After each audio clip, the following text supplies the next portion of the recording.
Le prophète Khalil Gibran. Al-Mustapha, l'élu et le bien-aimé, l'aurore de son propre jour, avait attendu 12 ans dans la ville d'Orphalaise le retour du bateau qui devait le ramener sur son île natale. Et la 12e année, le 7e jour de Yelol, mois des récoltes, il gravit la colline hors de la ville et porta son regard vers le large, et il vit son bateau qui arrivait avec la brume. Alors les portes de son cœur s'ouvrirent à la volée, et sa joie s'élança au loin par-dessus la mer, et il ferma les yeux, et il pria dans les silences de son âme. Mais comme il descendait la colline, la tristesse s'empara de lui, et au plus profond de son cœur, il pensa : comment partir en paix et sans souffrance ? Non, ce n'est pas sans une blessure à l'âme que je quitterai cette cité.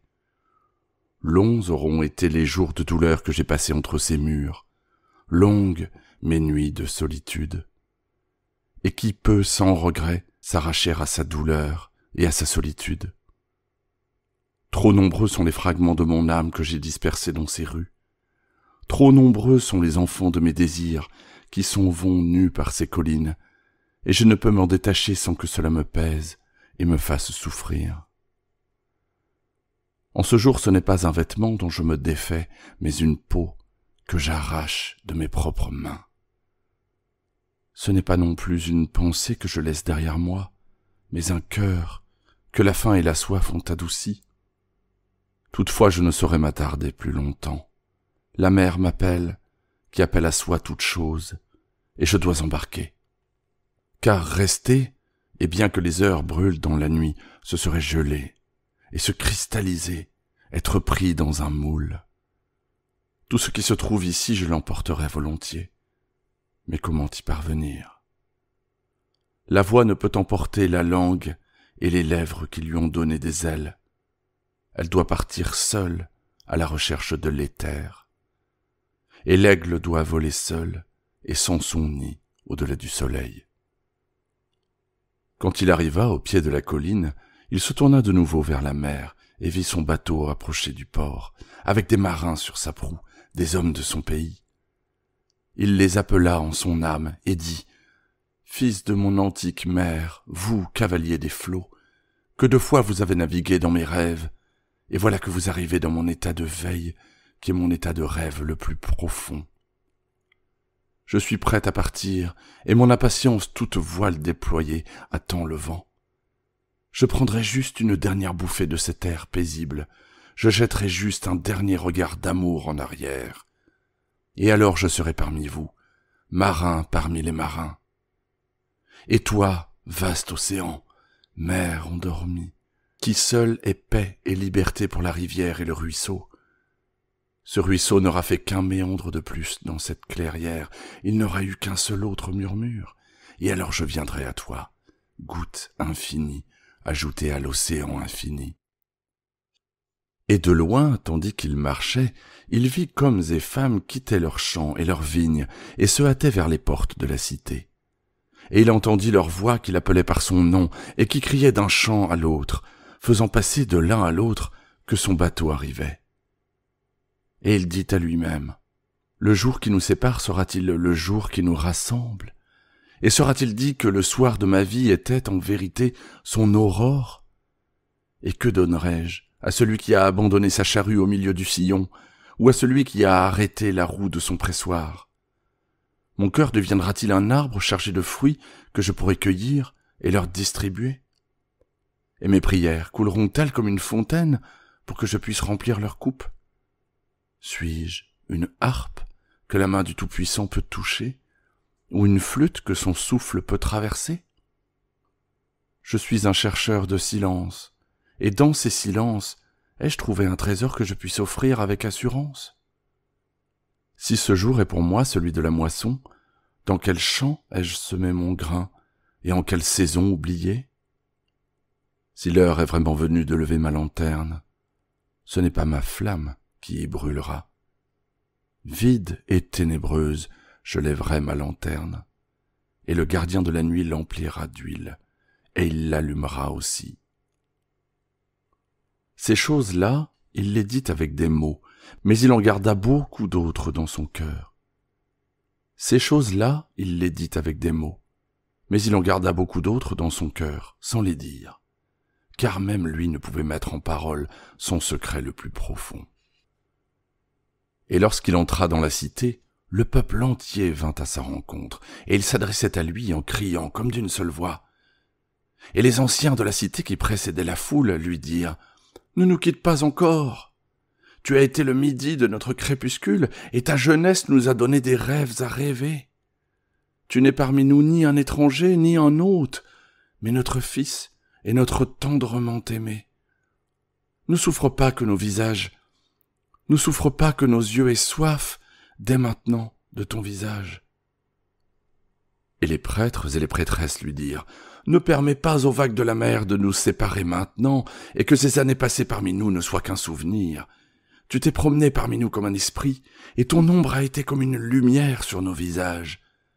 Nous t'avons beaucoup aimé, mais notre amour a été muet, et il a été voilé de voile.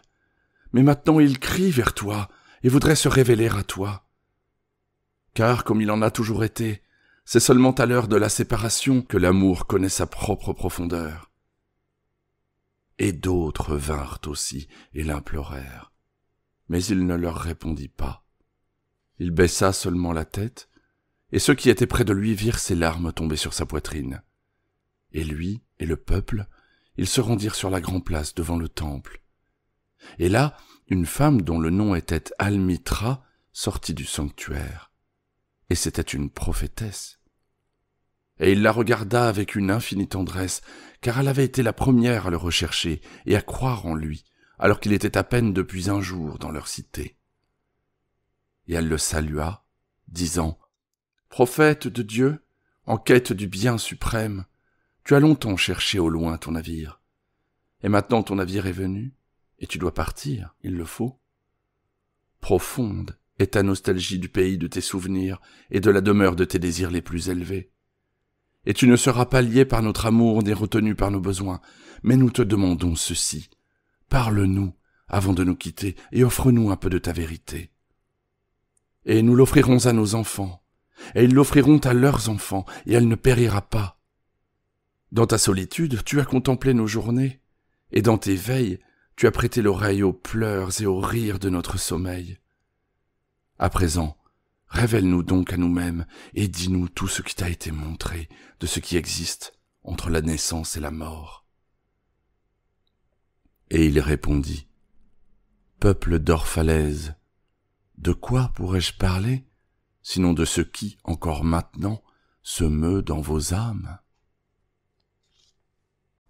Alors Almitra dit, « Parle-nous de l'amour. » Et il leva la tête et posa son regard sur le peuple, et un silence tomba.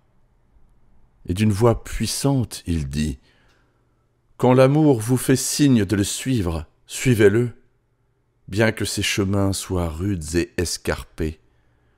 Et lorsqu'il vous étreint de ses ailes, abandonnez-vous, bien que l'épée cachée dans ses peines puisse vous blesser.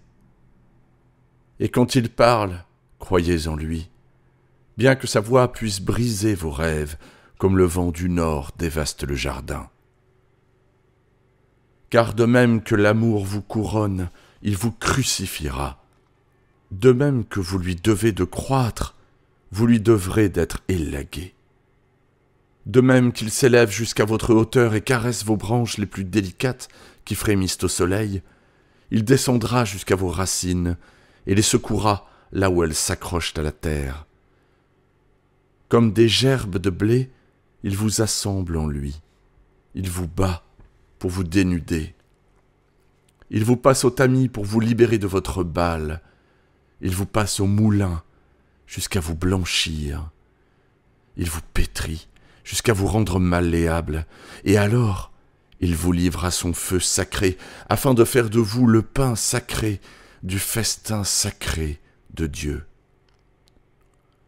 Toutes ces choses, l'amour les fera en vous, afin que vous puissiez connaître les secrets de votre cœur, et les connaissant, devenir une parcelle du cœur de la vie. Mais si dans votre frayeur, vous ne cherchez que la paix de l'amour et les plaisirs de l'amour, alors il vaudrait mieux pour vous couvrir votre nudité et quitter l'ère de battage de l'amour pour un monde sans saison, où vous rirez, mais pas tous vos rires, et pleurerez, mais pas toutes vos larmes. L'amour ne donne rien que lui-même, et il ne prend rien que de lui-même. L'amour ne possède, ni ne peut être possédé, car l'amour suffit à l'amour. Si vous aimez, vous ne direz pas « Dieu est dans mon cœur », mais plutôt « Je suis dans le cœur de Dieu ». Et ne pensez pas que vous pourrez diriger le cours de l'amour, car l'amour, s'il vous en trouve digne, dirigera votre cours. L'amour n'a pour seul désir que de s'accomplir. Mais si vous aimez et que vous devez avoir des désirs, que vos désirs soient ceux-ci: fondre et couler comme un ruisseau qui chante sa mélodie à la nuit, connaître la douleur d'un trop-plein de tendresse, être blessé par votre propre idée de l'amour, et saigner de votre plein gré et avec joie, se réveiller à l'aube avec des ailes au cœur et des actions de grâce pour cette nouvelle journée d'amour, se reposer à l'heure de midi et méditer sur les transports amoureux, rentrer chez soi à la tombée du jour avec reconnaissance et s'endormir alors avec une prière au cœur pour le bien-aimé et un chant de louange sur les lèvres. Alors Almitra parla de nouveau et demanda: « Et qu'en est-il du mariage, maître ?» Et il répondit en disant: « Vous êtes nés ensemble, et ensemble vous resterez à jamais. Vous resterez ensemble quand les ailes blanches de la mort dissiperont vos jours. Oui, vous resterez ensemble, jusque dans la mémoire silencieuse de Dieu. Mais laissez des espaces dans votre unité, et laissez les vents célestes danser entre vous. Aimez-vous l'un l'autre, mais de l'amour ne faites pas des chaînes, qu'il soit plutôt une mer se mouvant entre les rives de vos âmes. Remplissez vos coupes l'un pour l'autre, mais ne buvez pas dans une seule coupe. Donnez-vous du pain l'un à l'autre, mais ne mordez pas dans le même morceau. Chantez et dansez ensemble, et soyez joyeux, mais que chacun puisse être seul, comme sont seules les cordes du luth alors qu'elles vibrent d'une même musique. Donnez vos cœurs, mais pas à la garde l'un de l'autre, car seule la vie peut contenir vos cœurs dans sa main. Restez l'un avec l'autre, mais pas trop près l'un de l'autre, car les piliers du temple sont éloignés entre eux, et le chêne et le cyprès ne poussent pas dans l'ombre l'un de l'autre. » Et une femme qui tenait un bébé sur son sein dit: « Parle-nous des enfants. » Et il dit: « Vos enfants ne sont pas vos enfants. Ils sont fils et filles du désir de vie en lui-même. Ils viennent par vous, mais non de vous. Et bien qu'ils soient avec vous, ce n'est pas à vous qu'ils appartiennent. Vous pouvez leur donner votre amour, mais non vos pensées, car ils ont leurs propres pensées. Vous pouvez loger leur corps, mais non leurs âmes, car leurs âmes habitent la demeure de demain que vous ne pouvez visiter, pas même dans vos rêves. Vous pouvez vous efforcer de leur ressembler, mais n'essayez pas qu'ils vous ressemblent, car la vie ne retourne pas en arrière, ni ne s'attarde à hier. Vous êtes les arcs qui projettent vos enfants, tels des flèches vivantes. L'archer voit la cible sur le chemin de l'infini, et il vous courbe avec toute sa force pour que ces flèches aillent vite et loin. Que cette courbure dans les mains de l'archer tende à la joie, car comme il aime la flèche qui vole, il aime aussi l'arc qui est stable. Alors, dit un homme riche, parle-nous du don. Et il répondit: Vous donnez bien peu lorsque vous donnez de vos biens. C'est lorsque vous donnez de vous-même que vous donnez vraiment. Car que sont vos biens sinon des choses que vous gardez et surveillez, de crainte de vous trouver demain dans la misère. Et demain, qu'apportera demain au chien tellement prudent qu'il enterre sans repère des os dans le sable, tandis qu'il suit les pèlerins vers la ville sainte? Et qu'est-ce que la crainte de la misère, sinon la misère elle-même? La peur de la soif, quand votre puits est plein, n'est-ce pas une soif inextinguible? Il y a ceux qui ont beaucoup et qui donnent peu, et comme ils en attendent de la reconnaissance, ce désir caché dégrade leurs dons. Et il y a ceux qui ont peu et qui donnent tout. Ceux-ci ont foi dans la vie et dans la générosité de la vie, et leur coffre n'est jamais vide. Il y a ceux qui donnent avec joie, et cette joie est leur récompense. Et il y a ceux qui donnent avec peine, et cette peine est leur baptême. Et il y a ceux qui donnent sans éprouver de peine à donner, sans y chercher non plus ni joie, ni conscience de leur vertu. Ils donnent, comme là-bas dans la vallée, le myrte exhale son parfum dans l'air. C'est par leurs mains que Dieu parle, et par leurs yeux qu'il sourit à la terre. Il est bon de donner quand on le demande, mais il est encore mieux de donner par discernement, quand on ne le demande pas. Et pour la main ouverte, chercher celui qui recevra est une plus grande joie que de donner. Et que pourriez-vous refuser? Tout ce que vous avez sera donné un jour. Donnez donc maintenant, afin que le moment de donner soit le vôtre, et non celui de vos héritiers. Vous dites souvent, « Je voudrais donner, mais seulement à ceux qui le méritent. » Les arbres de votre verger ne parlent pas ainsi, ni les troupeaux de votre pâturage. Ils donnent pour vivre, car refuser serait leur perte. À coup sûr, celui qui a été digne de recevoir ses jours et ses nuits, celui-là est digne de recevoir de vous tout le reste. Et celui qui a mérité de boire à l'océan de la vie mérite de remplir sa coupe à votre petit ruisseau. Et y aurait-il mérite plus grand que celui qui réside dans le courage et l'audace, voire la charité, de recevoir? Et qui êtes-vous pour que des hommes se déchirent la poitrine et dévoilent leur fierté, afin de vous laisser voir leur dignité nue et leur fierté intacte? Voyez d'abord si vous-même méritez de donner et d'être l'instrument du don, car en vérité c'est la vie qui donne à la vie, tandis que vous n'êtes qu'un témoin, qui vous considérez comme un donateur. Et vous qui recevez, et vous recevez tous, ne vous chargez pas du poids de la gratitude, de peur de vous mettre, vous-même et celui qui a donné, sous le joug. Montez plutôt avec le donateur sur ses dons, comme sur des ailes. Car à trop vous soucier de votre dette, vous doutez de sa générosité, dont la terre libérale est la mère, et Dieu le Père.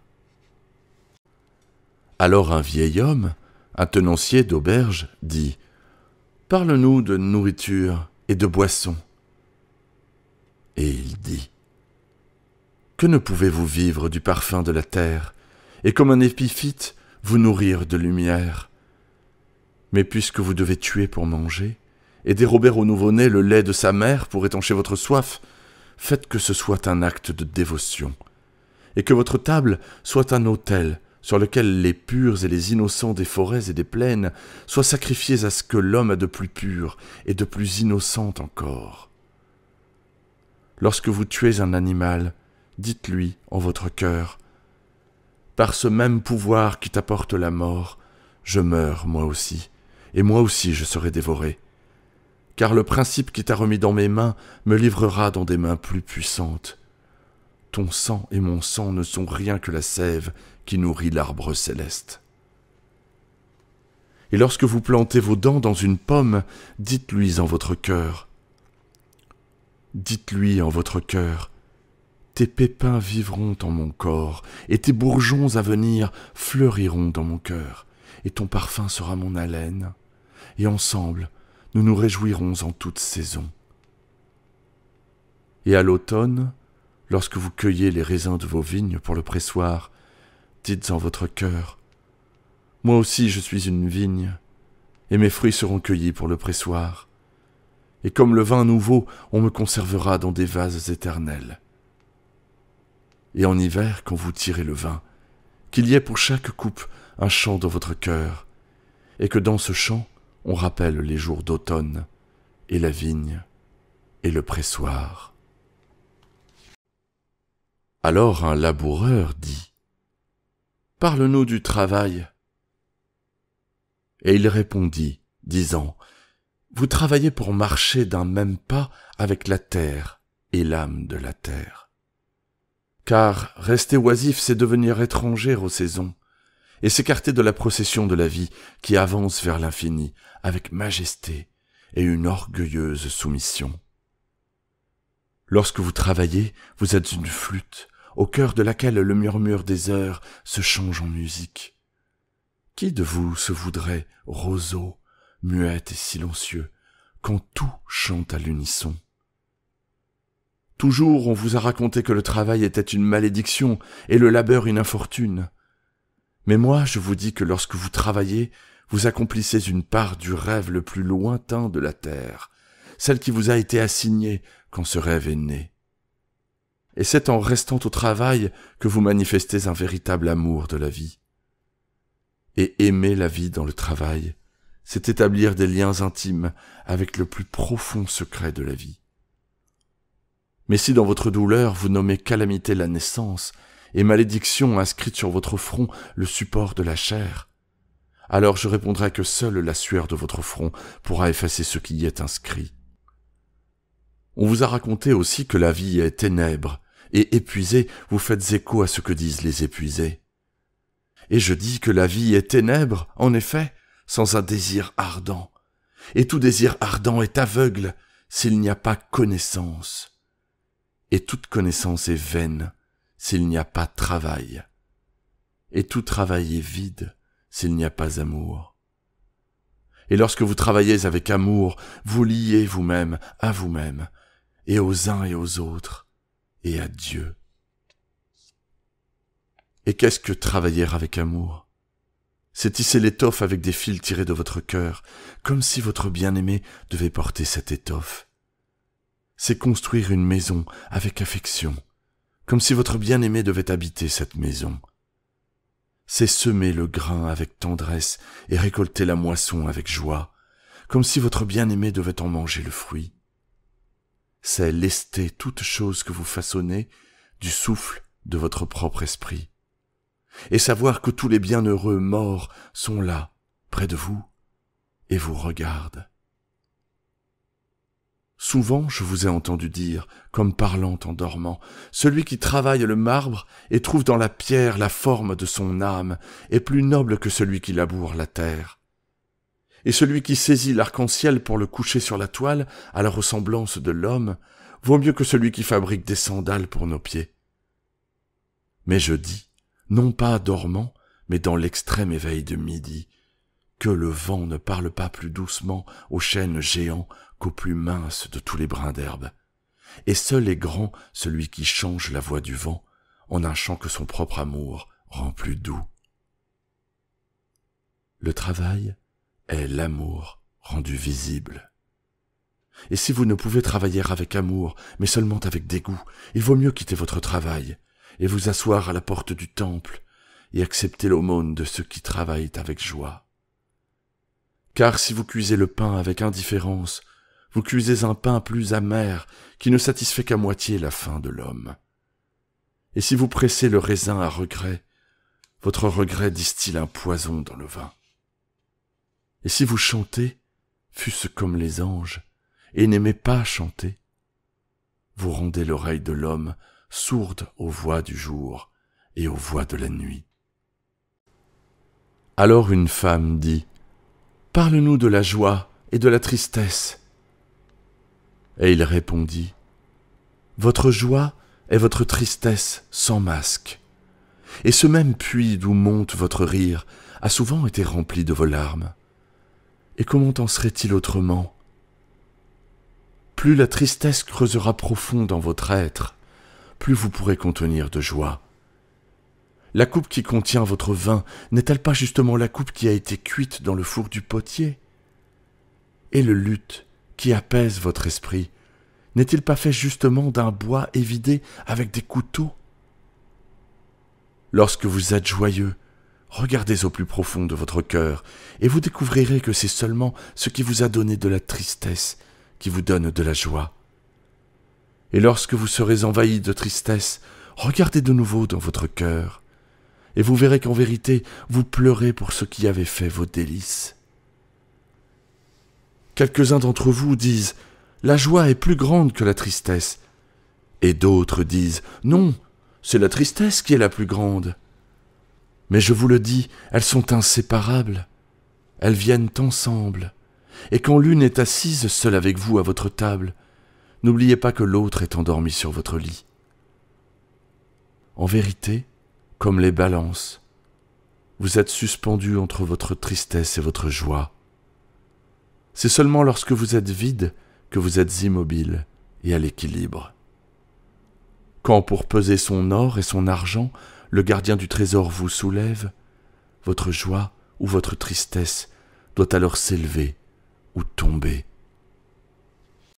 Puis un maçon s'avança et dit « Parle-nous de maison. » Et il répondit et dit « Construisez d'abord en imagination une chaumière dans le désert avant de construire une maison à l'intérieur des murs de la cité.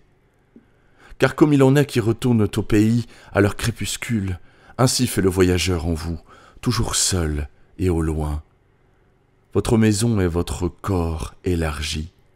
Elle pousse au soleil et dort dans le calme de la nuit, et non sans rêve. Votre maison ne rêve-t-elle pas, et rêvant, ne quitte-t-elle pas la cité pour un bosquet ou pour le sommet d'une colline?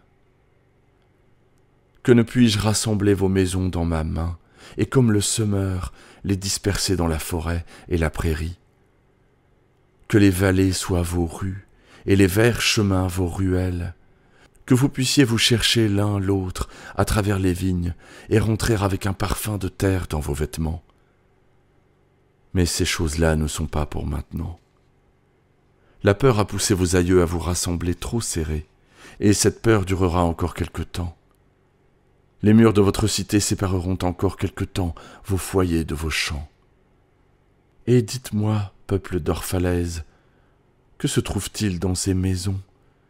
Et que gardez-vous avec des portes si solidement fermées? Possédez-vous la paix, ce désir tranquille qui trahit votre puissance? Possédez-vous des souvenirs, ces arches miroitantes qui franchissent les cimes de l'esprit? Possédez-vous la beauté, qui conduit les cœurs du bois et de la pierre travaillée jusqu'à la montagne sainte? Dites-moi, est-ce là ce que vous possédez dans vos maisons? Ou ne s'y trouve-t-il que le confort, la soif de confort, cette chose furtive qui entre dans la maison en invité, puis qui devient l'hôte, et puis le maître? Et elle devient un dompteur, hélas, et avec un crochet et un fouet transforme en marionnettes vos vœux les plus chers. Si ses mains sont de soie, son cœur est d'acier. Elle vous berce et vous endort pour pouvoir, debout à votre chevet, railler la dignité de la chair. Elle tourne en dérision vos sentiments les plus justes et les couche dans de l'ouate, tels des vases fragiles. En vérité, la soif de confort tue l'ardeur de l'âme et suit alors ses funérailles en ricanant. Mais vous, enfants de l'espace, à la quiétude inquiète, vous ne serez ni pris au piège, ni domptés. Votre maison ne sera pas une ancre, mais un mât. Elle ne sera pas le voile miroitant qui couvre une blessure, mais la paupière qui protège l'œil. Vous ne replierez pas vos ailes pour passer par la porte, ni ne courberez vos têtes pour éviter qu'elles cognent le plafond, ni ne craindrez de respirer par peur que les murs ne se fissurent et ne s'écroulent. Vous n'habiterez pas les tombes construites par le mort pour le vivant. Et bien que faite de splendeur et de magnificence, votre maison n'enfermera pas votre secret, ni n'abritera votre nostalgie. Car ce qui en vous est infini occupe la demeure céleste, dont la porte est la brume matinale et dont les fenêtres sont les chants et les silences de la nuit. Et le tisserand dit, « Parle-nous du vêtement. » Et il répondit, « Vos vêtements dissimulent beaucoup de vos grâces, mais ne cachent pas vos disgrâces. Et bien que vous cherchiez dans vos vêtements une intimité sans entrave, vous y trouverez peut-être une chaîne et un harnais. Puissiez-vous laisser plus de votre peau et moins de vos habits aller à la rencontre du soleil et du vent, car le souffle de la vie est dans la lumière du soleil, et la main de la vie est dans le vent.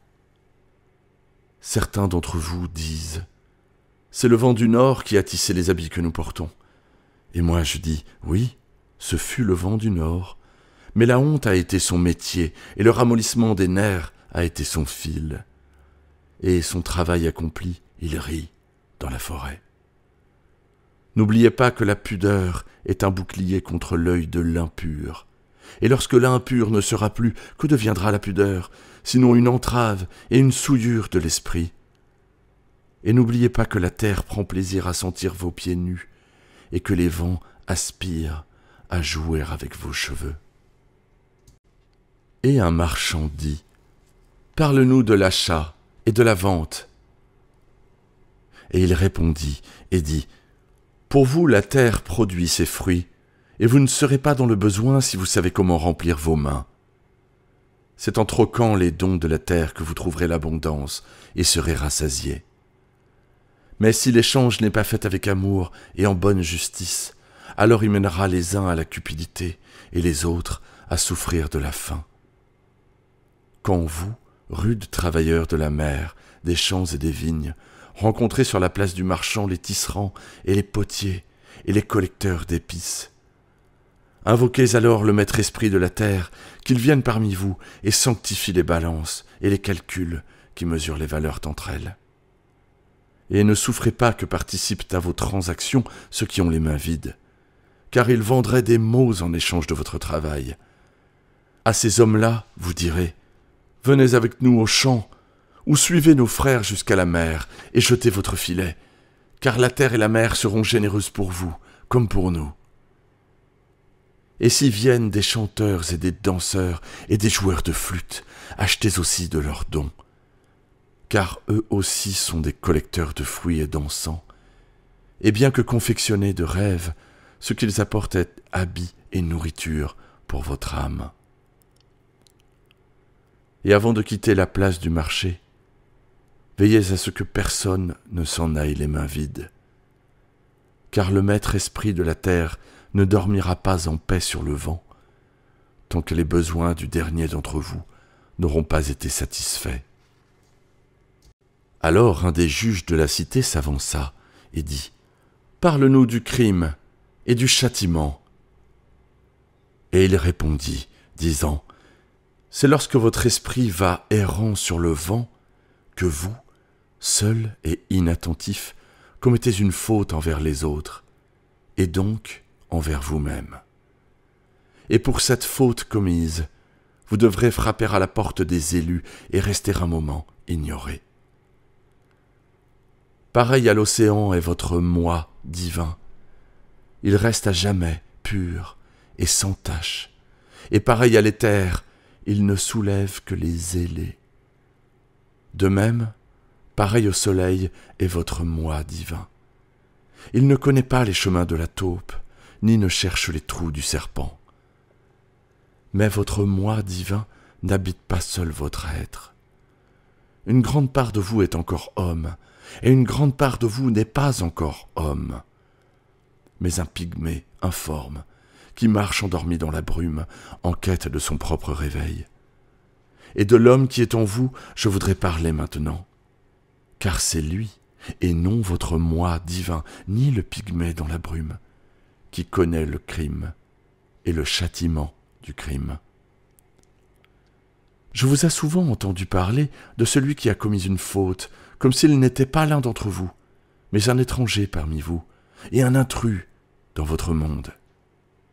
Mais je dis, de même que le saint et le juste ne peuvent s'élever au-delà de ce qu'il y a de plus haut en chacun de vous, de même le méchant et le faible ne peuvent tomber plus bas que ce qu'il y a aussi de plus bas en vous. Et comme une feuille unique ne peut virer au jaune, sans que l'arbre entier n'en ait connaissance. Ainsi le malfaiteur ne peut accomplir son méfait sans le secret accord de vous tous. Comme une procession, vous avancez ensemble vers votre moi divin. Vous êtes le chemin et ceux qui cheminent. Et quand l'un de vous tombe, il tombe pour ceux qui sont derrière lui. Il les avertit qu'une pierre peut les faire trébucher. Et il tombe, hélas, pour ceux qui sont devant lui, et qui, bien qu'ayant le pied plus rapide et plus sûr, n'ont pas écarté l'obstacle de pierre. Et ceci aussi, dussent ces paroles peser lourdement sur vos cœurs. La victime d'un meurtre n'est pas sans responsabilité dans son propre meurtre. Et la victime d'un vol n'est pas sans reproche dans ce vol. Le juste n'est pas innocent des actes du malfaiteur. Et celui qui a les mains blanches n'est pas innocent des actes du félon. Oui, le coupable est souvent la victime de l'offensé. Et plus souvent encore, le condamné porte le fardeau pour l'innocent et l'irréprochable. Vous ne pouvez pas séparer le juste de l'injuste et le bon du méchant, car ils se tiennent ensemble face au soleil, tout comme le fil noir et le fil blanc sont tissés ensemble. Et si le fil noir se rompt, le tisserand examinera tout le tissu, et il examinera aussi son métier. Et si l'un de vous passe en jugement l'épouse infidèle, qu'il pèse aussi sur la balance le cœur de son mari, et qu'il mesure son âme avec de justes mesures, et que celui qui veut flageller l'offenseur regarde dans l'esprit de l'offensé. Et si l'un de vous veut châtier au nom de la vertu et planter sa hache dans l'arbre du mal, qu'il regarde donc ses racines. Et en vérité, il trouvera les racines du bon et du mauvais, de l'arbre couvert de fruits comme de l'arbre sans fruits, toutes entrelacées les unes avec les autres dans le cœur silencieux de la terre. Et vous, juges qui voulez être justes, quel jugement prononcerez-vous contre celui qui est honnête dans sa chair, alors qu'il est un brigand dans son esprit? Quel jugement prononcerez-vous contre celui qui est honnête dans sa chair, alors qu'il est un brigand en esprit? Quelle peine infligerez-vous à celui qui tue dans la chair, alors qu'il a été lui-même tué en esprit? Et quelle poursuite engagerez-vous contre celui qui se conduit en filou et en oppresseur, alors qu'il a été lui-même blessé et offensé? Et comment punirez-vous ceux dont le remords est déjà plus grand que leurs méfaits? Le remords, n'est-ce pas justice rendue par cette loi même que vous désirez servir? Mais vous ne pouvez ni imposer le remords à l'innocent, ni l'abolir du cœur du coupable. Sans y avoir été invité, il viendra dans la nuit, pour que les hommes se réveillent et se contemplent. Et vous qui voulez rendre la justice, comment le pourrez-vous, à moins d'examiner chaque action en pleine lumière? Alors seulement, vous comprendrez que celui qui est debout et celui qui est tombé ne sont qu'un seul homme, qui se tient dans la pénombre entre le jour de son moi pygmée et la nuit de son moi divin, et que la pierre angulaire du temple n'est pas supérieure à la pierre la plus basse de ses fondations. Alors, un homme de loi dit: « Mais qu'en est-il de nos lois, maître ?» Et il répondit: « Vous vous plaisez à édicter des lois, mais vous vous plaisez encore plus à les tourner, comme des enfants qui jouent avec application à bâtir des châteaux de sable au bord de l'océan, et les détruisent ensuite en riant. Mais tandis que vous bâtissez vos châteaux de sable, l'océan apporte encore plus de sable au rivage, et quand vous les détruisez, l'océan rit avec vous. En vérité, l'océan rit toujours avec l'innocent. Mais qu'en est-il de ceux pour qui la vie n'est pas un océan, ni les lois humaines des châteaux de sable? Ceux pour qui la vie est un rocher, et la loi un ciseau avec lequel ils veulent le tailler à leur propre ressemblance. Qu'en est-il du boiteux qui hait les danseurs? Qu'en est-il du bœuf qui aime son joug et voit dans l'élan et la biche de la forêt des sujets errants et vagabonds? Qu'en est-il du vieux serpent qui ne peut plus quitter sa peau et traite tous les autres de nus et d'impudiques? et de celui qui arrive de bonne heure au festin de mariage, et qui, repu et fatigué, s'en va disant que tous les festins sont une faute, et que tous ceux qui festoient sont des violeurs de loi. Que dirais-je de ceux-là, sinon qu'ils se tiennent aussi dans la lumière du soleil, mais le dos tourné au soleil. Ils ne voient que leurs ombres, et leurs ombres sont leurs lois. Et qu'est-ce que le soleil pour eux, sinon un producteur d'ombre? Et qu'est-ce que reconnaître les lois, sinon s'y soumettre et indiquer leurs ombres sur la terre? Mais vous, qui marchez face au soleil, quelles images dessinées sur la terre peuvent vous retenir? Vous qui voyagez avec le vent, quelle girouette orientera votre course? Par quelle loi humaine serez-vous lié si votre joug ne se brise sur aucune porte de prison humaine? Quelle loi craindrez-vous si aucune chaîne humaine d'acier ne vous fait trébucher en dansant? Et qui vous ramènera à la raison si vous arrachez vos vêtements et les abandonnez hors de tout sentier humain? Peuple d'Orphalaise, vous pouvez étouffer le tambour, et vous pouvez relâcher les cordes de la lyre, mais qui interdira à l'alouette de chanter? Et un orateur dit « Parle-nous de la liberté !» Et il répondit « Aux portes de la ville et dans vos foyers, je vous ai vu vous prosterner et adorer votre propre liberté. De même que les esclaves s'abaissent devant leurs tyrans et chantent ses louanges alors qu'ils les tuent. Hélas, dans le bosquet du temple et dans l'ombre de la citadelle, j'ai vu les plus libres d'entre vous porter leur liberté comme un joug et des menottes. Et en moi, mon cœur a saigné. Car libre, vous le serez seulement lorsque le désir même de chercher la liberté sera devenu pour vous un harnais, et lorsque vous aurez cessé de parler de liberté comme d'un but et d'un accomplissement. Vous serez vraiment libre, non pas lorsque vos jours seront sans souci et vos nuits sans désir ni peine, mais plutôt lorsque votre vie sera enrobée de toutes ces choses et que vous vous élèverez au-dessus d'elles, nus et sans entrave. Et comment vous élèverez-vous au-dessus de vos jours et de vos nuits, sinon en brisant les chaînes qu'à l'aube de votre intelligence vous avez nouées autour de votre heure de midi? En vérité, ce que vous appelez liberté est la plus solide de ces chaînes, même si ses maillons brillent au soleil et vous aveuglent. Et qu'est-ce, sinon des fragments de votre propre moi que vous voudriez écarter pour devenir libre?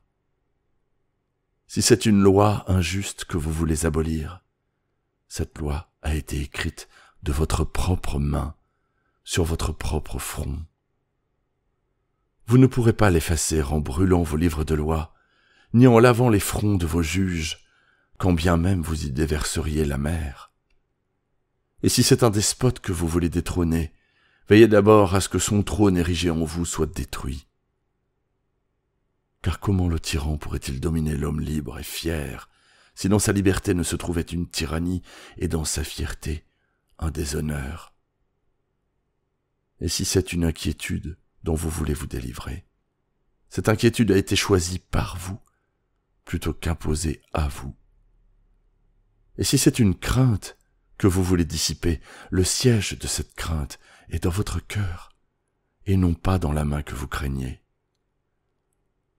En vérité, toutes ces choses se meuvent en votre être dans une perpétuelle et demi-étreinte, ce que vous craignez et ce que vous désirez, ce qui vous répugne et ce que vous aimez, ce que vous recherchez et ce que vous voudriez fuir. Ces choses se meuvent en vous comme des lumières et des ombres attachées deux à deux. Et quand une ombre faiblit et disparaît, la lumière qui subsiste devient l'ombre d'une autre lumière. Ainsi en est-il de votre liberté, qui, quand elle perd ses chaînes, devient elle-même les chaînes d'une liberté plus grande encore. Et la prêtresse parla de nouveau et dit « Parle-nous de la raison et de la passion. » Et il répondit, disant « Le plus souvent, votre âme est un champ de bataille où votre raison et votre jugement font la guerre à vos passions et à vos convoitises. Que ne puis-je être le pacificateur de votre âme, celui qui fait une unité et une mélodie de vos éléments rivaux et dissonants? Mais comment le pourrais-je, si vous n'êtes pas aussi vous-même des pacificateurs, bien plus si vous n'éprouvez pas aussi de l'amour pour tous vos éléments? La raison et la passion sont le gouvernail et les voiles de votre âme de marin.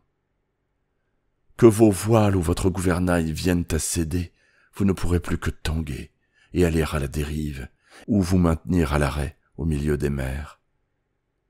Car la raison, gouvernant seule, est une force limitée, et la passion, livrée à elle-même, est une flamme qui brûle jusqu'à sa propre extinction. Que votre âme élève donc votre raison à la hauteur de la passion, en sorte qu'elle puisse chanter, et qu'elle laisse votre raison guider la passion, afin que votre passion puisse vivre chaque jour sa résurrection, et comme le phénix, renaître de ses propres cendres. Je voudrais que vous considériez votre jugement et vos appétits comme deux hôtes que vous abritez dans votre maison et que vous aimez. Certainement, vous ne voudriez pas honorer l'un plus que l'autre, car celui qui prend plus de soin de l'un perd l'amour et la confiance de l'un et de l'autre. Dans les collines, assis dans l'ombre fraîche des blancs peupliers, participant de la mer et de la sérénité des champs lointains et des prés, que votre cœur dise en silence, Dieu se repose sur la raison. Et quand vient la tempête, et qu'un vent puissant secoue la forêt, et que le tonnerre et les éclairs clament la majesté du ciel, que votre cœur dise avec une crainte respectueuse, Dieu se meut dans la passion. Et puisque vous êtes un souffle dans le domaine de Dieu, et une feuille dans la forêt de Dieu, vous aussi devriez vous reposer sur la raison, et vous mouvoir dans la passion. Et une femme prit la parole, disant, « Parle-nous de la douleur. » Et il dit, « C'est d'avoir brisé la coquille où votre entendement est enfermé, que vient votre douleur. Comme le noyau du fruit doit se briser pour offrir son cœur au soleil, ainsi devez-vous connaître la douleur. Si votre cœur pouvait s'émerveiller sans trêve des miracles quotidiens de votre vie, votre douleur ne vous paraîtrait pas moins étonnante que votre joie. Et vous consentiriez aux saisons de votre cœur, de même que vous avez toujours consenti aux saisons qui passent sur vos champs. Et vous contempleriez avec sérénité vos hivers de chagrin. Une grande part de votre douleur a été choisie par vous. C'est l'amère potion avec laquelle le médecin qui est en vous guérit votre moi malade. Faites donc confiance au médecin et buvez son remède en paix et en silence. Car sa main, bien qu'elle soit rude et lourde, est guidée par la main affectueuse de l'invisible. Et la coupe qui la porte, bien qu'elle vous brûle les lèvres, a été faite de l'argile que le potier a mouillée de ses larmes sacrées. Et un homme dit, « Parle-nous de la connaissance de soi. » Et il répondit, disant, « Vos cœurs connaissent en silence les secrets des jours et des nuits, mais vos oreilles sont avides des rumeurs de ce que vos cœurs connaissent. Vous voudriez connaître avec des mots ce que vous avez toujours connu en pensée. Vous voudriez toucher avec vos doigts le corps nu de vos rêves. Et il est bon qu'il en soit ainsi. Quand elle jaillit, la source qui était cachée dans votre âme aspire à remonter et à courir en murmurant vers la mer. Et le trésor de vos infinies profondeurs veut être révélé à vos yeux. Mais qu'il n'y ait pas de balance pour peser votre trésor inconnu. Et ne fouillez pas dans les profondeurs de votre connaissance avec une perche ou une sonde, car le moi est une mer infinie et qui ne se laisse pas mesurer. Ne dites pas « j'ai trouvé la vérité », mais plutôt « j'ai trouvé une vérité ». Ne dites pas « j'ai trouvé le chemin de l'âme », dites plutôt « j'ai trouvé l'âme qui passait sur mon chemin ». Car l'âme passe par tous les chemins. L'âme ne va pas en droite ligne, ni ne croît comme un roseau. l'âme s'épanouit, comme un lotus aux pétales innombrables. Alors, dit un enseignant, parle-nous de l'enseignement. Et il dit, personne ne peut vous révéler autre chose que ce qui repose déjà à moitié endormi dans le commencement de votre savoir. Le maître qui va, parmi ses disciples, à l'ombre du temple, ne leur transmet pas sa sagesse, mais plutôt sa foi et sa tendresse. S'il est vraiment sage, il ne vous invitera pas à entrer dans le logis de sa sagesse, mais vous conduira bien plutôt jusqu'au seuil de votre propre esprit. L'astronome peut vous parler de la compréhension qu'il a de l'espace, mais il ne peut vous transmettre cette compréhension. Le musicien peut, avec son chant, vous faire entendre le rythme qui remplit tout l'espace, mais il ne peut vous transmettre l'oreille qui saisit ce rythme, ni la voix qui lui fait écho. Et celui qui est versé dans la science des nombres peut vous entretenir du pays des poids et mesures. Il ne peut vous y faire pénétrer, car les visions qui appartiennent à l'un ne prêtent pas leurs ailes à l'autre. Et comme chacun de vous est unique dans la connaissance de Dieu, ainsi chacun de vous doit-il être unique dans sa connaissance de Dieu et dans sa compréhension de la terre. Et un jeune dit, « Parle-nous de l'amitié. » Et il répondit, disant, « Votre ami est celui qui répond à vos besoins. Il est le champ que vous ensemencez avec amour et moissonnez avec reconnaissance. Et il est votre table et votre foyer. Car vous venez à lui avec votre faim, et vous le recherchez pour obtenir la paix. Quand votre ami parle avec franchise, vous ne craignez pas le non, ni ne retenez le oui qui vous vient à l'esprit. Et quand il garde le silence, votre cœur ne cesse pas d'écouter son cœur. Car en amitié, toute pensée, tout désir, toute attente naissent et se partagent sans un mot, avec une joie secrète. Lorsque vous vous séparez de votre ami, vous ne souffrez pas, car ce que vous aimez le plus en lui peut vous apparaître plus distinct en son absence. De même que pour le grimpeur, la montagne est plus distincte vue de la plaine. Et en amitié, n'ayez d'autre but que l'approfondissement de l'esprit. Car l'amour qui cherche autre chose que la divulgation de son propre mystère n'est pas de l'amour, mais un filet jeté à l'eau. Et seul l'inutile est pris. Et que le meilleur de vous-même soit pour votre ami. S'il doit connaître le reflux de votre marée, qu'il en connaisse aussi le flux. Car quel ami serait-ce si vous le recherchiez pour quelques heures à tuer? Recherchez-le toujours pour quelques heures à vivre. Car son rôle est de combler votre besoin, et non votre vide. Et que dans la douceur de l'amitié, il y a des rires et un partage des plaisirs. Car c'est dans la rosée des petites choses que le cœur trouve son matin et se rafraîchit. Alors un lettré dit, « Parle-nous de la parole. » Et il répondit, disant, « Vous parlez quand vous cessez d'être en paix avec vos pensées. Et quand vous ne pouvez habiter plus longtemps la solitude de votre cœur, vous vivez sur vos lèvres, et le son qui en sort est un divertissement et un passe-temps. Et dans beaucoup de vos discours, la pensée est à moitié assassinée. Car la pensée est un oiseau de l'espace, qui dans la cage des mots peut déployer ses ailes, mais ne peut pas voler. Il y a parmi vous ceux qui recherchent le bavard par peur de la solitude. Le silence de la solitude révèle à leurs yeux leur moi dénudé, et ils voudraient s'enfuir. Il y a ceux qui parlent, et qui, sans le savoir ni le prévoir, dévoilent une vérité qu'ils ne comprennent pas eux-mêmes. Il y a ceux qui ont la vérité en eux, mais ne la mettent pas en mots. Dans la poitrine de ceux-ci, l'esprit habite un silence harmonieux. Lorsque vous rencontrez votre ami sur le bord de la route ou sur la place du marché, faites que l'esprit qui est en vous anime vos lèvres et guide votre langue. Faites que la voix qui habite votre voix parle à l'oreille de son oreille. car son âme retiendra la vérité de votre cœur, comme on se rappelle le goût du vin. Alors que sa couleur est oubliée et que la coupe n'est plus là. Et un astronome dit « Maître, qu'en est-il du temps ?»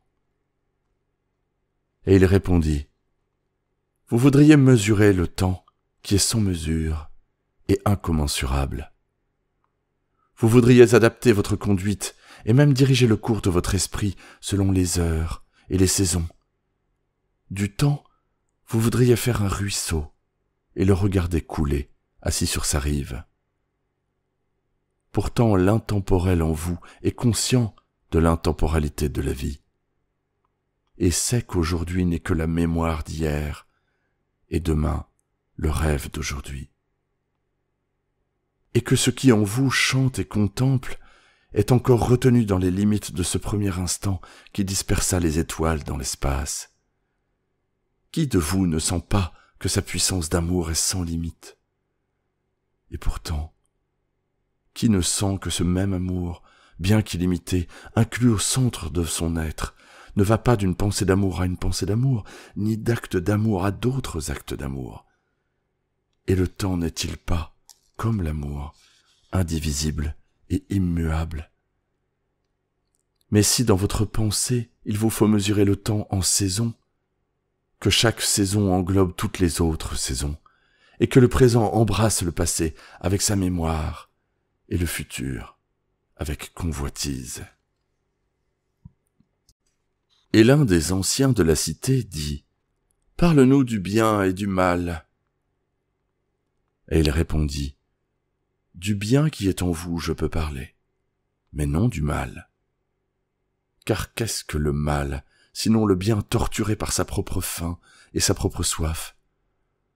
En vérité, quand le bien est affamé, il cherche sa nourriture, même dans de noirs souterrains, et quand il a soif, il boit même les eaux mortes. Vous êtes bon si vous ne faites qu'un avec vous-même.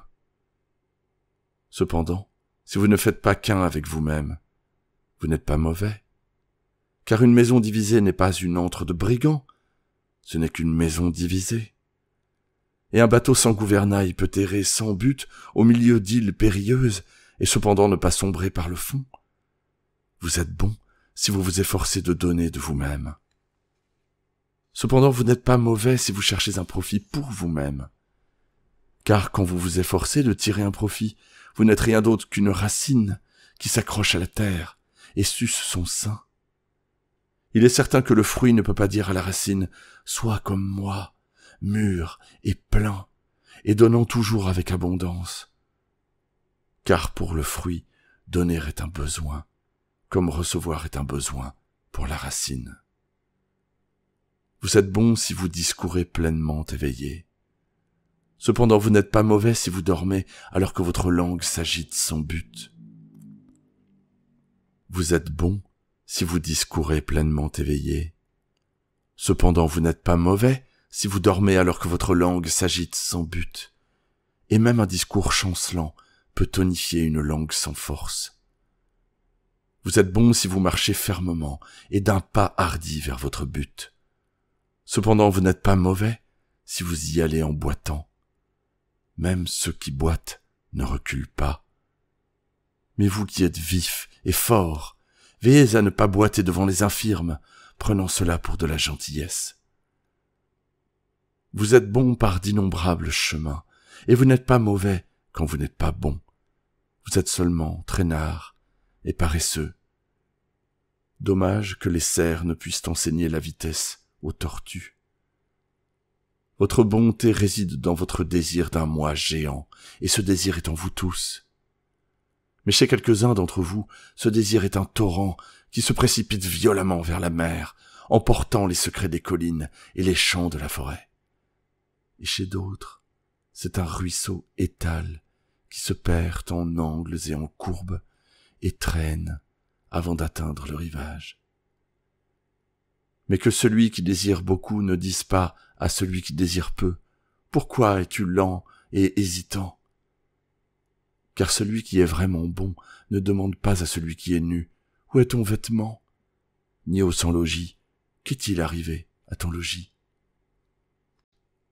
Alors une prêtresse dit, « Parle-nous de la prière. » Et elle répondit, disant, « Vous priez dans la détresse et dans le besoin.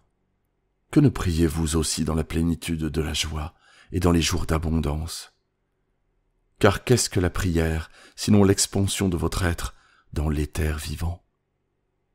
Et si pour vous réconforter, vous déversez vos noirceurs dans l'espace, cela vous sera aussi un plaisir d'y déverser l'aurore de votre cœur. Et si vous ne pouvez que pleurer quand votre âme vous appelle à la prière, elle devra vous éperonner encore et encore, malgré vos pleurs, jusqu'à vous amener à rire.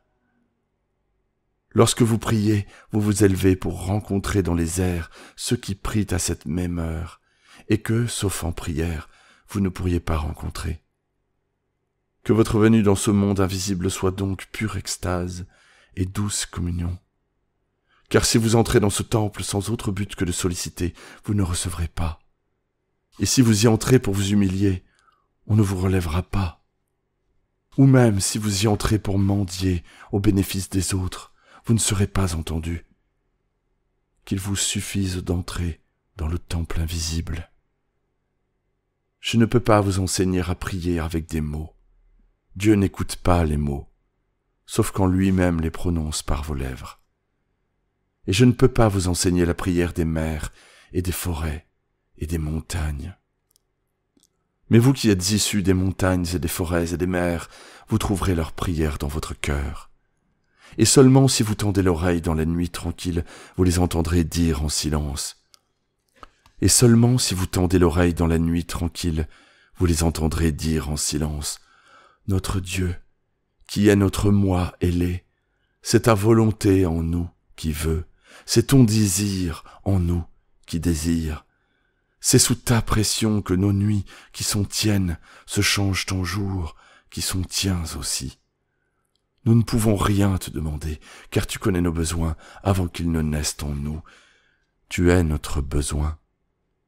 Et en nous donnant plus de toi-même, tu nous donnes tout.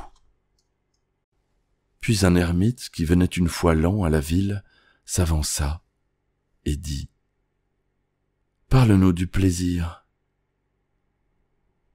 Et il répondit, disant, « Le plaisir est un champ de liberté, mais il n'est pas la liberté. Il est l'épanouissement de vos désirs, mais il n'est pas leur fruit. Il est une profondeur appelant une hauteur, mais il n'est ni le bas, ni le haut. Il est l'encagé prenant son envol, mais il n'est pas environné d'espace. Oui, en vérité, le plaisir est un chant de liberté. Et je vous entendrais volontiers le chanter de tout votre cœur, mais je ne voudrais pas vous voir perdre vos cœurs à le chanter. Quelques-uns parmi vos jeunes recherchent le plaisir comme s'il était tout, et ils sont jugés et blâmés. Je ne voudrais ni les juger ni les blâmer, je voudrais qu'ils cherchent, car ils trouveront le plaisir, mais pas lui seul. Ses sœurs sont au nombre de 7, et la moindre d'entre elles est la plus belle que le plaisir.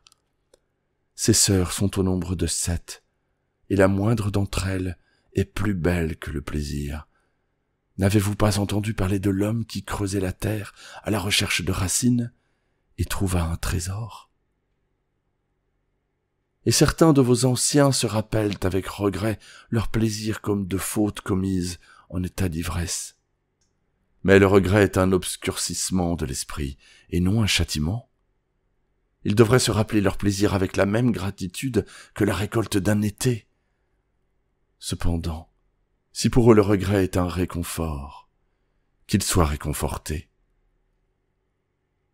Et il en est parmi vous qui ne sont ni assez jeunes pour chercher, ni assez vieux pour se souvenir.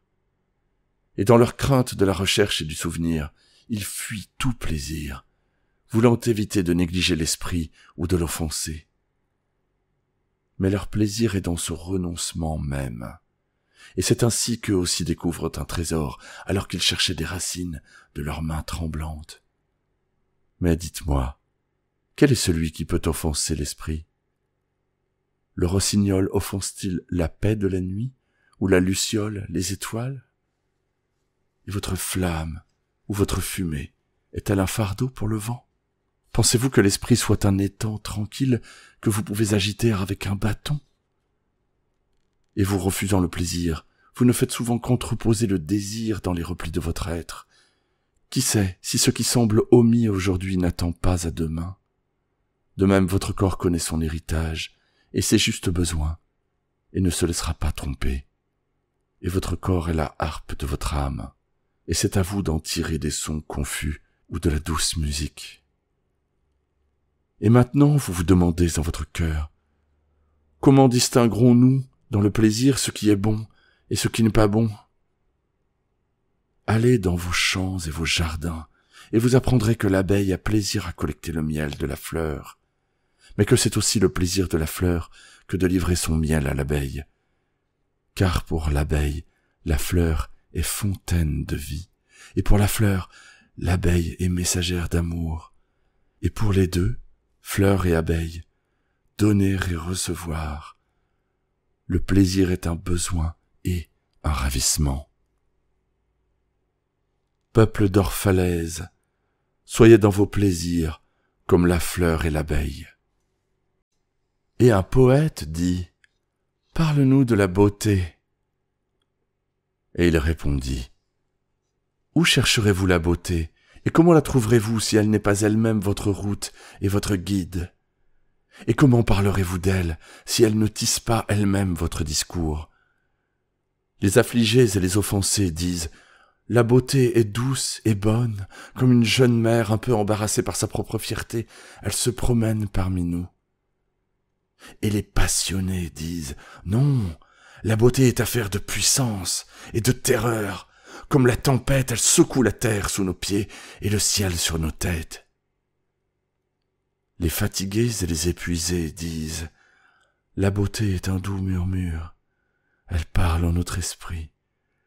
Sa voix cède à nos silences, comme une faible lumière qui tremble de peur devant l'ombre. » Mais les inquiets disent « Nous avons entendu ses cris dans la montagne, et un bruit de sabots et des battements d'ailes, et des rugissements de lions accompagnaient ces cris. » Au soir, les gardiens de la cité disent « La beauté se lèvera à l'est avec l'aurore. » Et à midi, les travailleurs et les voyageurs disent « Nous l'avons vue pencher sur la terre par les fenêtres du soleil couchant. »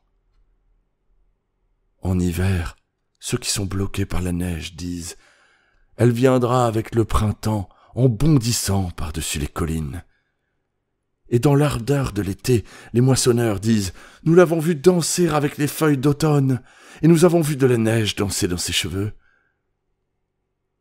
De la beauté, vous avez dit toutes ces choses, alors qu'en vérité, vous ne parliez pas d'elle, mais de besoins insatisfaits.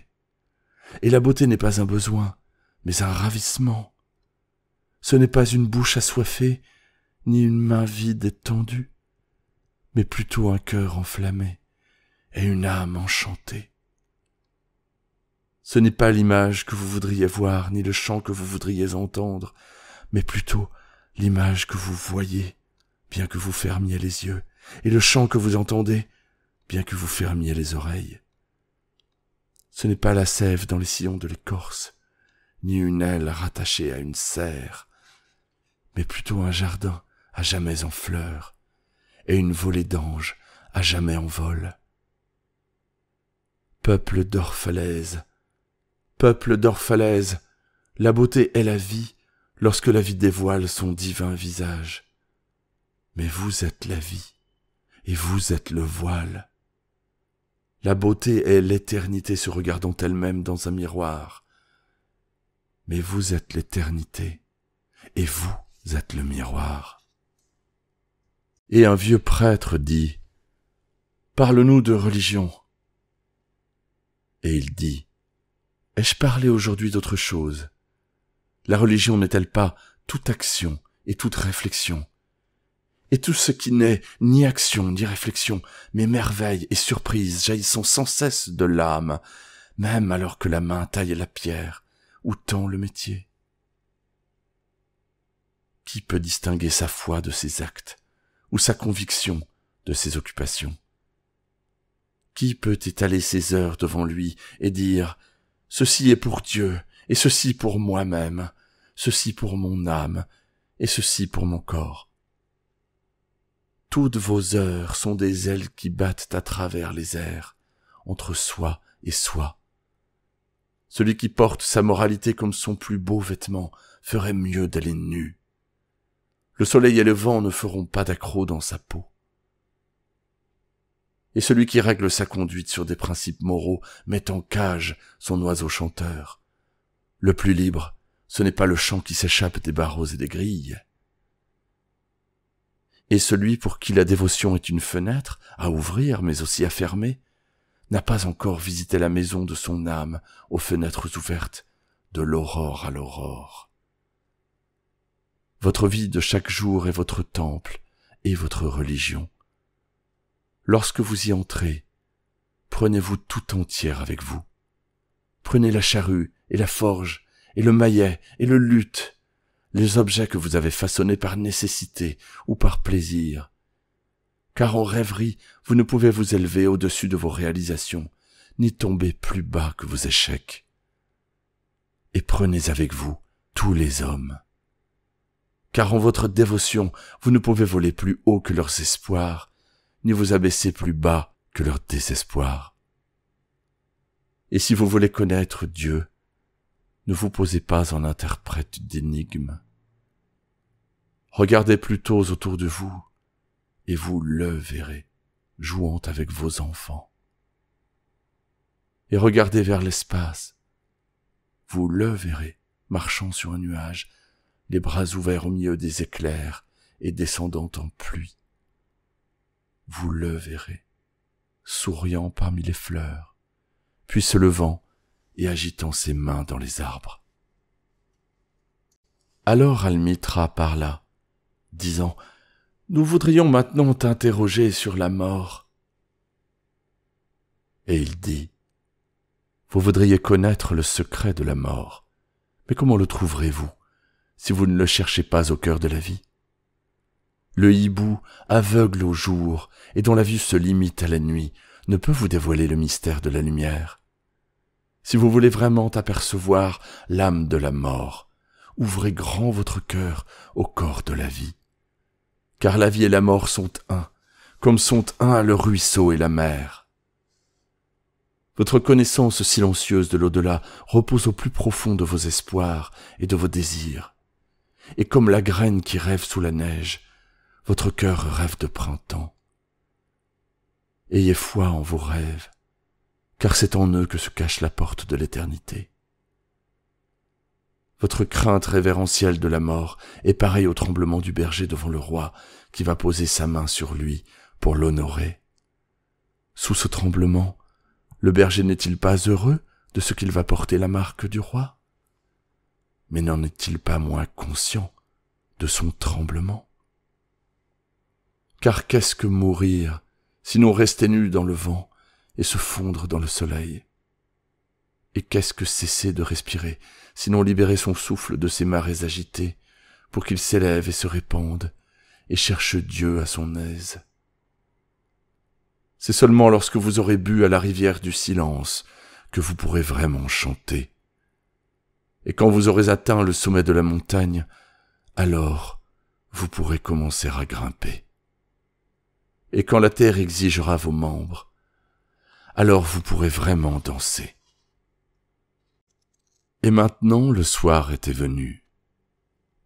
Et Almitra, la prophétesse, dit « Béni soit ce jour et ce lieu, et votre esprit qui a parlé. » Et il répondit « Est-ce moi qui ai parlé? N'ai-je pas aussi écouté ?» Alors il descendit les marches du temple, et le peuple entier le suivit. Et il rejoignit son bateau, et resta debout sur le pont. Et de nouveau face au peuple, il éleva la voix, et dit « Peuple d'Orphalaise, le vent m'enjoint de vous quitter. Je suis moins pressé que le vent, pourtant je dois partir. Nous, les errants, toujours en quête de la route la plus solitaire, Ne commençons jamais le jour là où s'est terminé un autre jour, et le soleil levant ne nous trouve jamais là où le soleil couchant nous a laissés. Même quand la terre est assoupie, nous voyageons. Nous sommes les graines d'une plante persistante, et c'est dans la maturité et la plénitude du cœur que nous sommes livrés au vent et dispersés. Brefs ont été mes jours parmi vous, et plus brefs encore les mots que j'ai prononcés. Mais si ma voix venait à faiblir à vos oreilles, et si mon amour disparaissait de votre mémoire, alors je reviendrai. Et c'est avec un cœur plus riche et des lèvres plus sensibles à l'esprit que je parlerai. Oui, je reviendrai avec la marée. Et même si la mort devait me dissimuler et le plus grand silence m'envelopper, je chercherai encore à me faire comprendre. Et je ne chercherai pas en vain.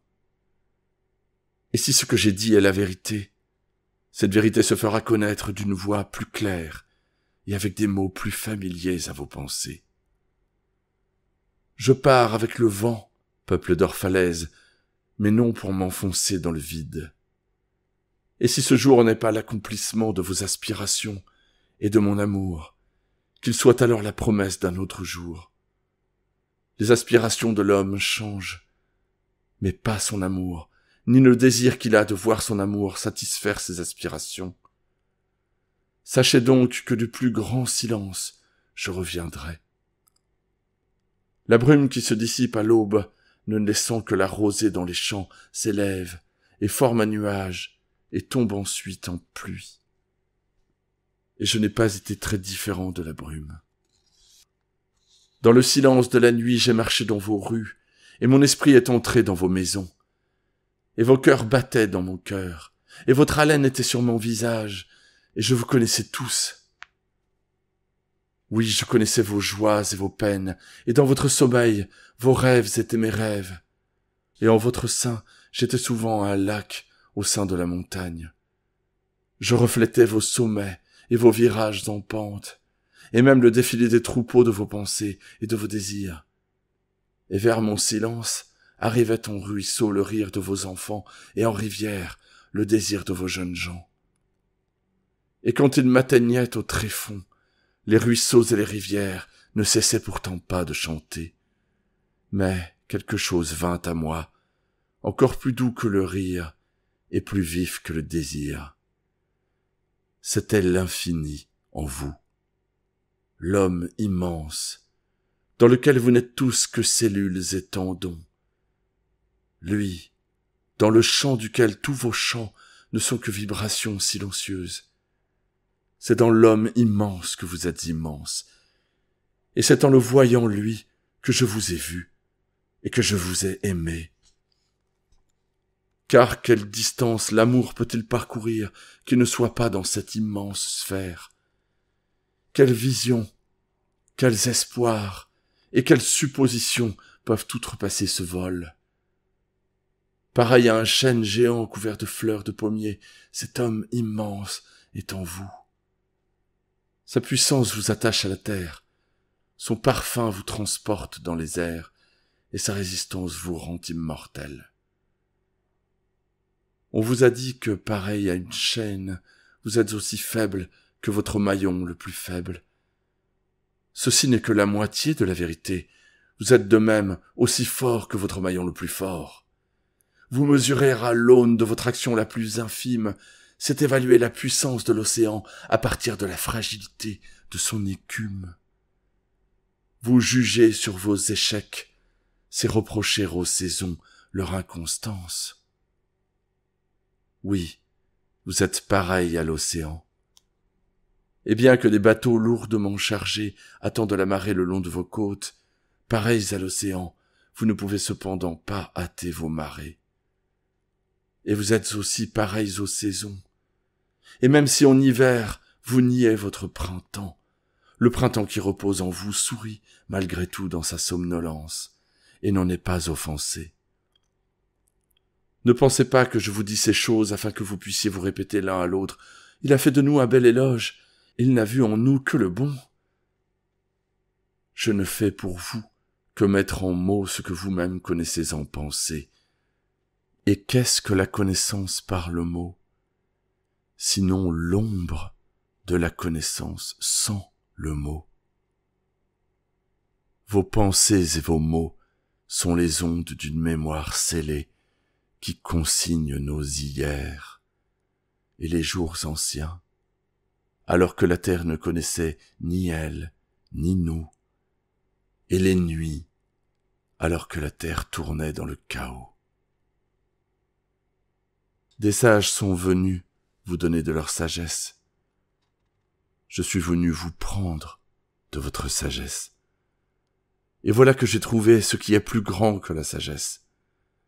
C'est un esprit ardent, accumulant en vous toujours plus de lui-même, tandis que vous, inattentifs à son expansion, déplorez le déclin de vos jours.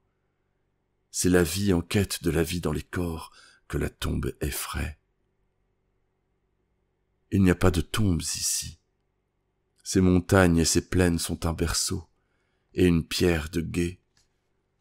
Quand vous passez près d'un champ où vous avez couché vos ancêtres, regardez bien, et vous vous verrez, vous-même et vos enfants, dansant main dans la main. En vérité, vous vous divertissez souvent, sans le savoir. D'autres sont venus à vous qui, en échange de promesses dorées faites à votre confiance, vous n'avez donné que richesse et pouvoir et gloire. J'ai donné moins qu'une promesse. Et pourtant vous avez été plus généreuse avec moi. Vous m'avez donné ma soif de vie la plus profonde. Certainement, il n'est pas de plus beau cadeau à faire à un homme que celui qui change toutes ses visées en lèvres desséchées et toute sa vie en fontaine. Et ma gloire et ma récompense reposent en ceci, que lorsque je viens boire à la fontaine, je trouve l'eau vivante, elle-même assoiffée, et elle me boit pendant que je la bois. Certains d'entre vous ont jugé que j'étais trop fier et trop sauvage pour recevoir des cadeaux. Je suis trop fier, en effet, pour recevoir des gages, mais non des cadeaux. Et bien que j'ai mangé des baies dans les collines, alors que vous auriez voulu me voir assis à votre table, et que j'ai dormi sous le portique du temple, alors que vous m'auriez abrité avec joie, n'était-ce pas cependant votre sollicitude affectueuse pour mes jours et mes nuits qui rendait la nourriture douce à ma bouche et enveloppait mon sommeil de visions? Voilà pourquoi je vous bénis le plus. Vous donnez beaucoup, et vous ignorez que vous donnez. En vérité, la bonté qui se regarde dans un miroir se transforme en pierre, et une bonne action qui se donne à elle-même de tendres noms est de la famille des calamités. Certains d'entre vous m'ont traité de distant, ivre de ma propre solitude, et vous avez dit « Il tient conseil avec les arbres de la forêt, mais non avec les hommes. Il s'assied seul au sommet des collines et baisse le regard sur notre cité. » Il est vrai que j'ai grimpé les collines et marché dans des lieux écartés. Comment aurais-je pu vous voir sinon d'une grande hauteur ou d'une grande distance? Comment quelqu'un peut-il être vraiment près, à moins d'être loin? Et d'autres parmi vous se sont adressés à moi, sans les mots, et ils ont dit « Étranger, étranger, amoureux des hauteurs inaccessibles, pourquoi restes-tu sur les sommets où les aigles font leur nid? Pourquoi cherches-tu l'insaisissable? Quelle tempête veux-tu retenir dans ton filet? Et quels oiseaux impalpables chasses-tu dans le ciel? Viens, et sois l'un de nous, descends, et apaise ta faim avec notre pain, et étanche ta soif avec notre vin. » Ils ont dit ces choses dans la solitude de leur âme. Mais si leur solitude avait été plus profonde, ils auraient su que je ne cherchais que le secret de vos joies et de vos douleurs, et que je ne chassais que vos moi plus vastes qui marchaient dans le ciel. Mais le chasseur est aussi le chassé, car nombreuses étaient les flèches qui ne quittaient mon arc que pour partir à la recherche de ma propre poitrine. Et le volant était aussi le rampant, car quand mes ailes étaient déployées au soleil, sur les terres, leur ombre était une tortue. Et moi, le croyant, j'étais aussi l'incrédule, car j'avais souvent mis le doigt dans ma propre plaie pour que me vienne une foi plus grande en vous et une plus grande connaissance de vous. Et c'est avec cette foi et cette connaissance que je dis, vous n'êtes pas enfermés dans vos corps, ni emprisonnés dans des maisons ou des champs. Ce qui est vous habite plus haut que la montagne et vagabonde avec le vent. Ce n'est pas une chose qui se glisse dans le soleil pour se réchauffer, ou qui creuse des trous dans l'obscurité pour se protéger. C'est une chose libre, un esprit qui enveloppe la terre et se meut dans l'éther. Si ces mots sont vagues, alors ne cherchez pas à les préciser. Vague et nébuleux est le commencement de toute chose, mais non leur fin. Et c'est volontiers que je vous verrai vous souvenir de moi comme d'un commencement. La vie et tout ce qui vit est conçu dans le brouillard et non dans le cristal. Et qui sait, le cristal n'est peut-être que le déclin du brouillard. Voilà ce dont j'aimerais que vous vous souveniez quand vous vous souviendrez de moi. Ceci qui paraît en vous le plus faible et le plus déroutant est le plus fort et le plus résolu. N'est-ce pas votre respiration qui a dressé et durci votre ossature? Et n'est-ce pas un rêve qu'aucun de vous ne se rappelle avoir rêvé, qui a construit votre cité et façonné tout ce qui s'y trouve? Si seulement vous pouviez voir les marées de cette respiration, vous cesseriez de voir tout le reste. Et si vous pouviez entendre le murmure de ce rêve, vous n'entendriez aucun autre son. Mais vous ne voyez pas, vous n'entendez pas. Et c'est bien ainsi. Le voile qui obscurcit vos yeux sera levé par les mains qui l'ont tissé. Et l'argile qui remplit vos oreilles sera percée par les doigts qui l'ont pétrie. Et vous verrez, et vous entendrez.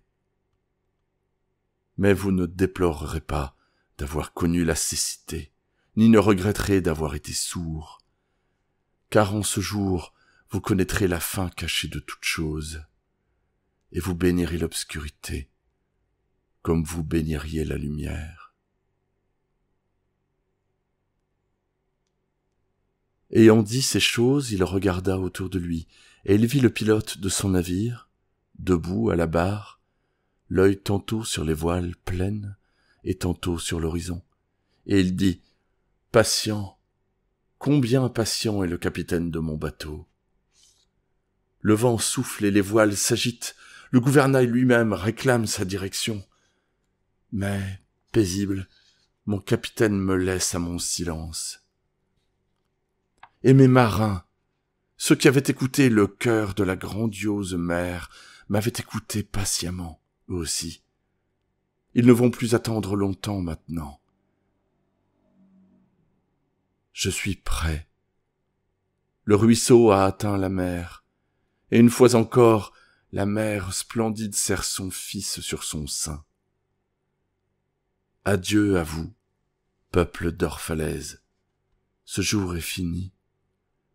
Il se referme sur nous, comme le nénuphar sur son propre lendemain. Ce qui nous a été donné ici, nous le garderons. Et si cela ne suffit pas, alors nous devrons revenir ensemble, et ensemble tendre nos mains vers le donateur. N'oubliez pas que je reviendrai à vous. Un court instant, et de mes vœux j'appellerai poussière et écume à former un autre corps. Un court instant, un moment de repos sur le vent, et une autre femme me donnera naissance. Adieu à vous, et à la jeunesse que j'ai passée avec vous. C'est hier seulement que nous nous sommes rencontrés dans un rêve. Vous avez chanté pour moi dans ma solitude, et moi, de vos désirs, j'ai construit une tour dans le ciel. Mais maintenant notre sommeil s'est enfui, et notre rêve est fini, et ce n'est plus l'aube. Midi est là, sur nous, le plein jour survenu dans notre demi-sommeil, et nous devons nous séparer. Si au crépuscule de la mémoire, nous devions nous rencontrer encore une fois, nous parlerons à nouveau ensemble, et vous me chanterez un chant plus profond. Et si nos mains devaient se rencontrer dans un autre rêve, nous construirons une autre tour dans le ciel. Ayant dit, il fit signe aux marins, et aussitôt ils levèrent l'ancre, et larguèrent les amarres, et ils s'en allèrent vers l'est. Et un cri partit du peuple, comme d'un seul cœur, et il s'éleva dans la nuit, et fut porté par-dessus la mer, comme un immense coup de trompette.